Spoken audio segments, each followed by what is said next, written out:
Një aksident i rënd trafiku ka ndodhur me 28 maj në fshatin Tërdevës të komunës së Drenasit, ku një zyrtare komunale ka godit me vetur një djalë 16 vjeçar. Gazeta Insajderi merr vesh se zyrtarja që ishte duke vozit është A.S. Fëmia ka pësuar lëndime të rënda trupore dhe menjëherë është dërguar për trajtim emergjent në Qendrën Klinike Universitare të Kosovës në Prishtinë. Burimet e afërta tregojnë se i mituri ka pas nevojë edhe për intervenim mjekësor si shkak i lëndimeve të pësuara. Paq shqetësuese sa aksidenti vet është thjeshtja institucionale. Policia nuk e ka përfshirë rastin në raportin 24 orësh e as nuk e ka komentuar për disa ditë me radhë. Insajderi ka dërguar pyetje policisë që me datën 30 maj por nuk ka marrë kurrfarë përgjigje deri sot. Sot, më në fund, policia e ka konfirmuar rastin. Në njoftim zyrtar thuhet se përveç fëmijës, lëndime kanë marrë edhe 2 persona tjerë që kanë qenë pasagjer në vetur zyrtare. Rasti është iniciuar si rrezikim i trafikut publik.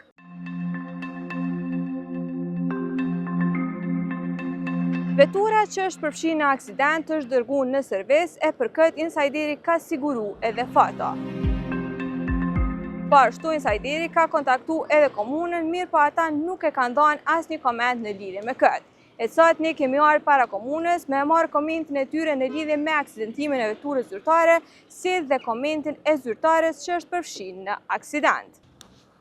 Nga komunikimet me punëtorë brenda komunës, kuptuam që zyrtarja e përfshirë në aksident është në pushim mjekësor, ndërkaq zëdhënësi i komunës për komunikim me media ndonse insistova që të dalë para kamerës dhe të jap versionin e komunës për këtë aksident që është përfshirë dhe vetura zyrtare, ai insistoi që përgjigjen ta kthej me email.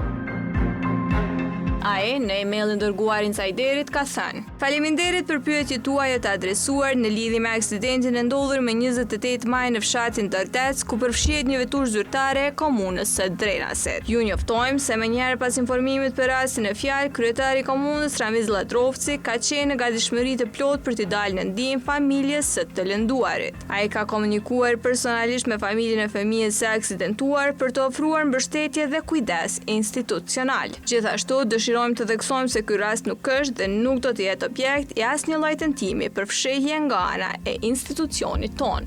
Çdo procedurë lidhur me rastin i takon organeve kompetente, të cilat e kanë marrë trajtimin në përputhje me ligjin."